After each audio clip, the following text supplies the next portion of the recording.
after a comedy show. I went there, I bought a $5 cheeseburger. That's it, $5 burger. They give me a little bag, it says Tasty Burger on it. I'm excited. Walk into my car, like 2 blocks away from my car, when I get approached by a drunk college student. He very politely, very eloquently said to me, "Yo, let me get some of that shit!" And I said, "No, I want this." Then he reached in his coat pocket and pulled out some money. He's like, "Come on, dude, I'll buy it off you." I'm like, "No, I want this." I swear to God, with his other hand, reaches in his coat pocket and he pulls out a switchblade. And I'm just like, oh my God. The Hamburglar is real! I love Maria Bamford. Dave Chappelle, Louis C.K. I love a lot of local people around here. There's a lot of talent here in Boston at the local level. There's very good crop of good young comics. Viscerally hit almost anyone. I mean, yeah. You feel the audience's fear, your own fear. The whole show is about quelling fear. When you crush in front of a packed house, there's no feeling like that in the world. And when you bomb, you're like, doing stand-up comedy, it's like, you don't like me. At this point, just pursuing what I want to do, it's like ecstasy. I like these somewhat high-risk things, the scuba, I've gone hang gliding, I've gone skydiving. I like a little bit of risk. I don't know, maybe that's why I do this. I saw a thing, actually, a study that said speaking in front of a crowd is considered the #1 fear of the average person. I found that amazing. Number 2 was death. Death is number 2? This means to the average person, if you have to be at a funeral, you would rather be in the casket than doing the eulogy. I'm Steph Simon, and I'm really into facing my fears.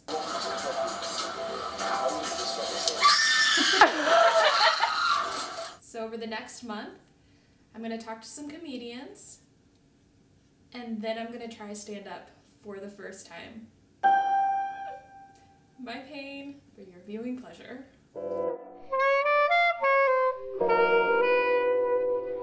Okay.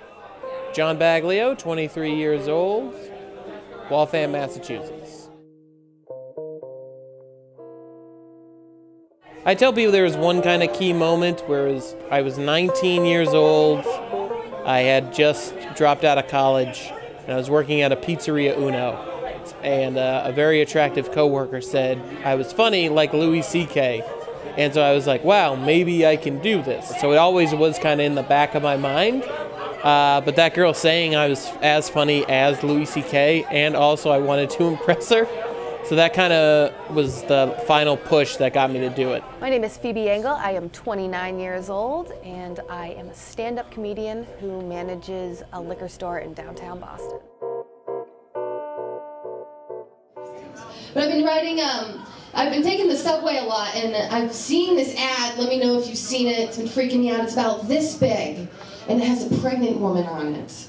And it's sandwiched between, like, are you going to kill yourself and don't you wish you went to college, you know? I'd been into comedy for years. I love watching it on TV. I used to drag my friends to go see stand-up when I was a teenager at the comedy club up in Portland, Maine, where I'm originally from. And after I moved to Boston, I'd been literally thinking about it for 10 years. One of my friends started doing stand-up. Another one took a class, and so they started doing stand-up together, and I was like, you know what, I can do this, I love this, and I just started. And then I never stopped. My name is Peter Kwan. I'm 26, and I'm actually originally from South Korea. When I was a freshman, I was part of the vet program. I joined the animal science major because I wanted to be a vet. And you realize soon enough that UConn's actually half a school, half a freaking farm. So they don't really deal with domestic animals, they deal with rural animals like pigs and cows and chickens. And let me tell you something, the first time you see a man stick his entire arm up to his shoulder into a cow's vagina hole, that's when you start reevaluating your career choice. I decided to go into comedy for a variety of reasons. The main thing is that when I graduated, I was always that person that was into just doing creative work, regardless of whether that was school-related or whatever. But I just wanted the creative process. I just loved it. I don't know, I was longing for that because as I'm working, I'm just working. I'm not It's just a mediocre sets of tasks that I had to do. And rather than having it easy and just having a job and just going through my life, I just want to suffer a little bit. That's what it comes down to. There should be a butterfly fluttering around every vagina all the time. This all... I don't know how they do this.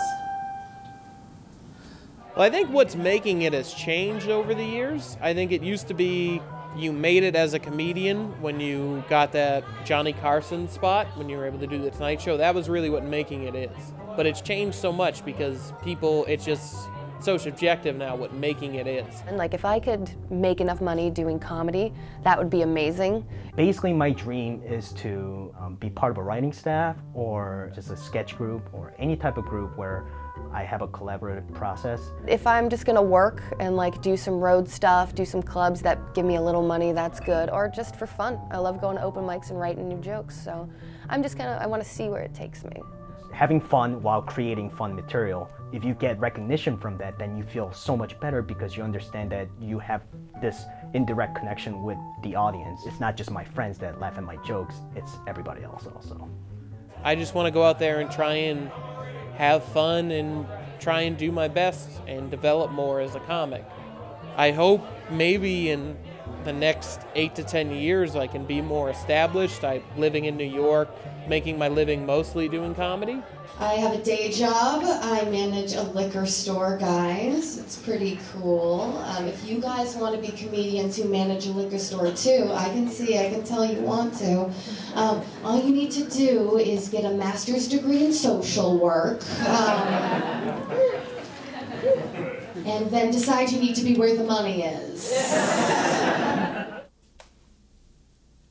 I really think I'm gonna give comedy a shot.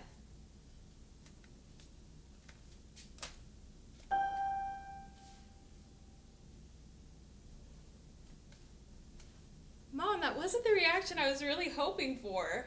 What my parents think about it, they absolutely think I'm freaking weird. My parents know.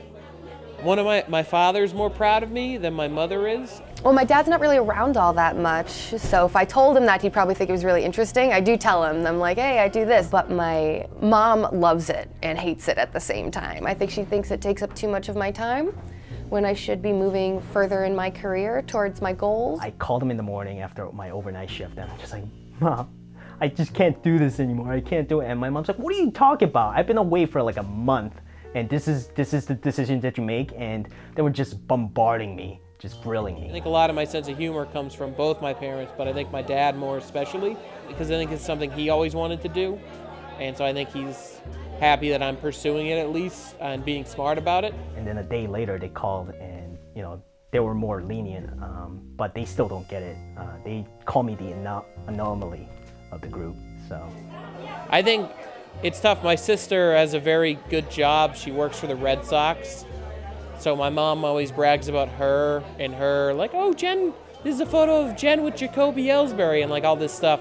So I'm definitely kind of the black sheep of who she's more proud of in the family. There's this kid I know, he's a friend of mine, who's into magic cards and has like a club for Dungeons and Dragons, just the nerdiest kid. And I went up to him and I said, hey, I actually joined the poetry club. And he goes, dude, you're a faggot.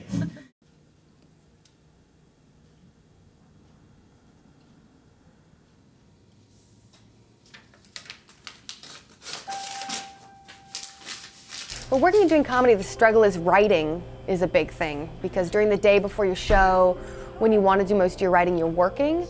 Yeah, it's just me being down on myself at all times. But I have to be self-critical, otherwise I can't be driven. I have to mostly go straight from here to whatever show I'm doing. And so I either have to get changed in the car, on the way, that and just being tired. Because right now, I'm 23 years old. I have no social life outside of comedy.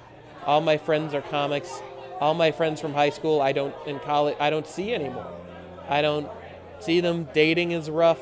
A lot of people say that, you know, I could never do that up on stage, which is true, but they also have this sense of, it's like pity almost. It's like, oh, you're doing that. I've had in offices and work situations where they found out I do comedy, and then it's just like, oh, I'm seen as a slacker, I'm seen as a goofball, lazy, taking time off work to do comedy, which are probably mostly true. But I think if they find out I'm a stand-up, I might lose my job. And like, have you ever Nat Geo'd somebody? Is this funny? Worst moment? Worst moment was probably my first open mic. The one thing I realized you should never do up on stage is apologize to the audience. That in itself not only kills your confidence, but it also kills the confidence that the audience has for you. When I was 20 years old, I got into the Boston Comedy Festival, and I shouldn't have got in. I was still very new, very vulgar, very dirty. It was a huge deal for me, but because I was so dirty and so vulgar, I embarrassed myself. I did bomb really hard in Worcester, Massachusetts once. They were either tired or they didn't like me. Because when you go up on stage, especially when you're inexperienced, everything is black. I considered it the biggest bomb because everyone else was doing a little better, and when you bomb, you're like doing stand-up comedy, it's like you don't like me. It's not like you didn't like a painting I did, or you didn't like the food I made. It's like you don't like what I have to say. And so that was a tough one.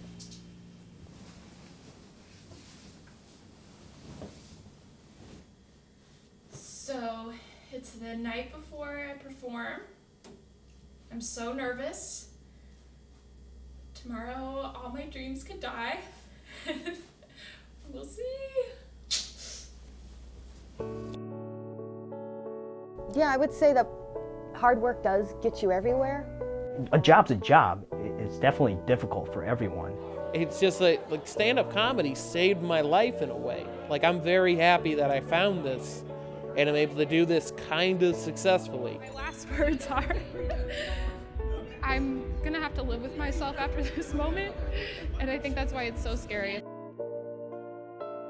I think if I didn't have a day job, I wouldn't be as motivated to do comedy well, keep pushing myself in the direction I needed.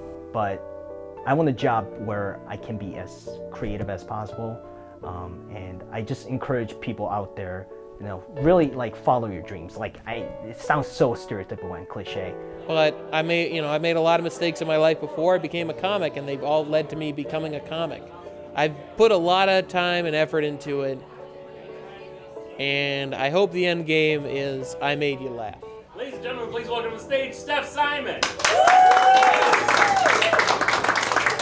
taught high school English for 5 years, and every year during Valentine's Day, it worked out perfect. It was the poetry unit for the kids, and so I would give them red cutouts, red heart cutouts that we'd hang from the ceiling, and I let them write any kind of poem they wanted as long as it filled the requirements. They just had to be a passionate poem. So some kids would write poetry to their mom and dad, their sister, their dog, and some weird boys would write poetry to their bottles of lotion on occasion, which was really weird.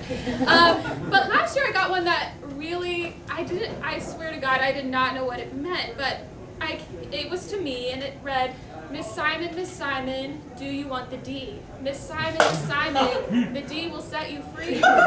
Miss Simon, just take your pick. Miss Simon, just ask for it. So I was like, what's the D? Like, I don't want to yell at this kid, so until I know what it is. So I started asking students that were coming in the room, I'm like, hey, Rebecca, do you know what the D is? Is it like a drug?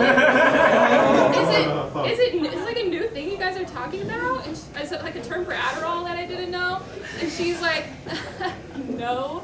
So then I asked another student, I'm like, hey, Sean, do you know what the D is? Is it new? Do you smoke it? Do you inhale it? Like, what do you do with the D? And he's like, Miss Simon, it is not new. And so then I go out in the hallway, but nobody will tell me. I go out in the hallway, I start asking teachers, like, hey, do you know what the D is?